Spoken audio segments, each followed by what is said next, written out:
In this BDRSuite demo, I'll guide you through configuring backups for your Microsoft SQL Server and restoring it. BDRSuite offers application-level backup for Microsoft SQL with flexible storage options, granular recovery, centralized management, and more. To get started, head over to the BDRSuite website and click Start Free Trial. As a first step, download and install BDRSuite on Windows or Linux machines, or even as a Docker container. For a step-by-step video on how to install and set up Backup Server, check out the link in the description box. Be sure to fill in the form provided for technical assistance. Once the installation is complete, open the BDRSuite Backup Server console. Enter the username, password, and click Sign In. You can now experience BDRSuite's full-featured 30-day free trial in your environment. As a first step, configure a backup repository to store backup data. You can do this from the Infrastructure Backup Repository menu. You can either use on-premise or remote storage like DAS, NAS, SAN, or use your own public cloud storage, Amazon S3, Azure Blob, Google Cloud, and S3-compatible storage like Wasabi, MinIO, Backblaze, etc. Now, let's add the Microsoft SQL Server for backup. Under the Applications and DBs main tab, navigate to Data Sources and select Microsoft SQL Server. Click on the Add SQL Server button. To add Microsoft SQL Server as a data source, you'll need to install a backup agent. The recommended method is to manually install the agent. Start by downloading the BDRSuite Backup agent, then copy it to the host and install it. For detailed instructions, watch the video linked in the description. Once the BDRSuite agent installation is complete, the Microsoft SQL Server will be successfully listed as a data source for backup. Now to start the backup configuration, navigate to Backup tab, Configure Backup, and select SQL Server Database.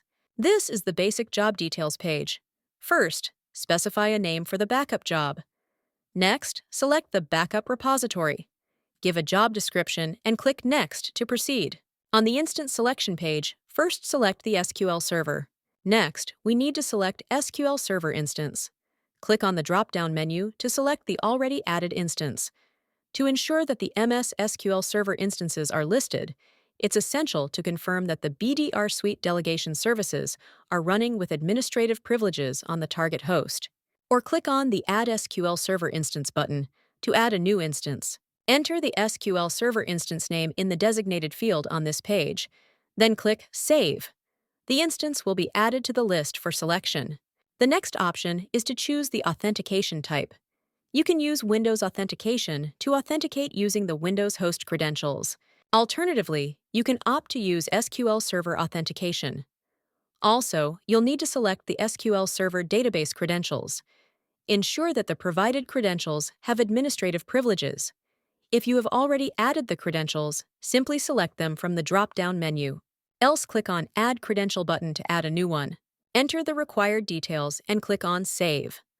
Once added, the credential will be listed for selection. Next, choose a backup data dump location. This is to temporarily dump the backup data on the database server before initiating the backup process. You can use the default location set during Data Source Edition or customize it for each backup job by clicking the folder icon. To browse and choose the desired location.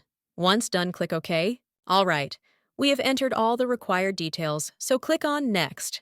This is the database selection page. Use the drop-down menu to filter and select the type of database you want to back up.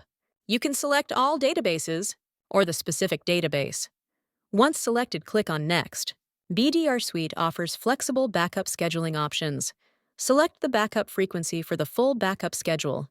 When you enable the differential backup schedule, the BDRSuite Backup Server will only back up the changes made to the database since the last full backup. You can also choose to schedule transactional log backup. You can back up all the transactional logs since the previous backup schedule. You also have the options to configure advanced schedule settings. Once done, click Next to proceed. Retention allows you to specify the number of full backups and the number of differential backups to retain. Now click on Next. Backup Data Encryption encrypts all the backup data during transfer and at rest. To encrypt backups using a custom password, you can enable backup encryption and add a password. Then, click Next. Finally, review your backup job configuration. If you want to run the backup job immediately after configuration, you can check this box and click Save. Then, you will be redirected to List of Backup Jobs page. Here, click on In Progress icon to view the backup progress. Also, when the backup is completed, you can edit, check status, view reports, and manage your backup jobs from here. Click the Reports icon to view the backup job level report. Now, let's move on to MS SQL Recovery. Navigate to the Recovery menu and click on the Restore button for the specific backup job you want to recover. Here on this page, choose the database. And once done, select the Restore type. First, let's select the option Restore to SQL Server. This option will let you restore the data to a target MS SQL Server. Now, click Next. On this page, we will select the Restore point and the Restore location. You can browse the MS SQL Server location by clicking on the folder icon. Now select the database files which you want to restore and click Next. This is the Restore Options page where you'll need to select the target database. You can either choose an existing database or click on the Create New Database to enter a new one. For this demo, use the drop-down menu to select the existing database. Once the target database is selected, a file name for the restored files will automatically be assigned. You can modify it as needed. Select the Restore option to specify whether to overwrite or not the existing database. Then, choose the recovery state. First option is to restore with recovery.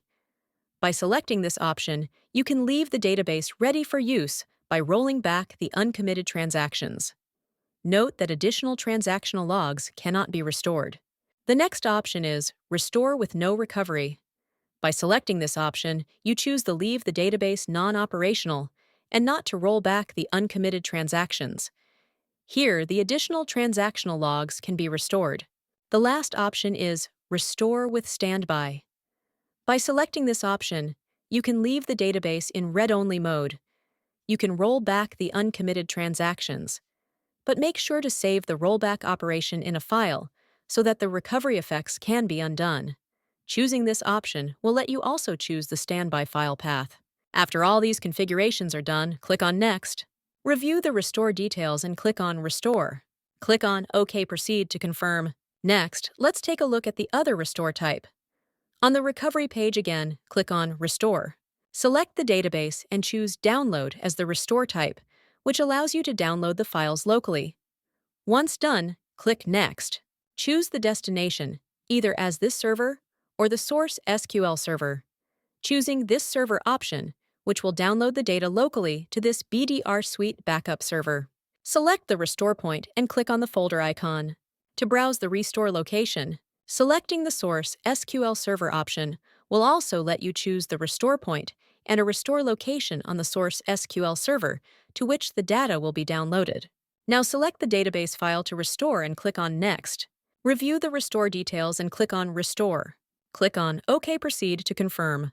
Once the restore is started, you will be redirected to the Restore Backup data page. You can click the Progress icon to view the restore progress. Once the restore process completes, click on the Reports icon to view the recovery report. That's it! Now it's your turn to try it out. Visit our website to start your free trial.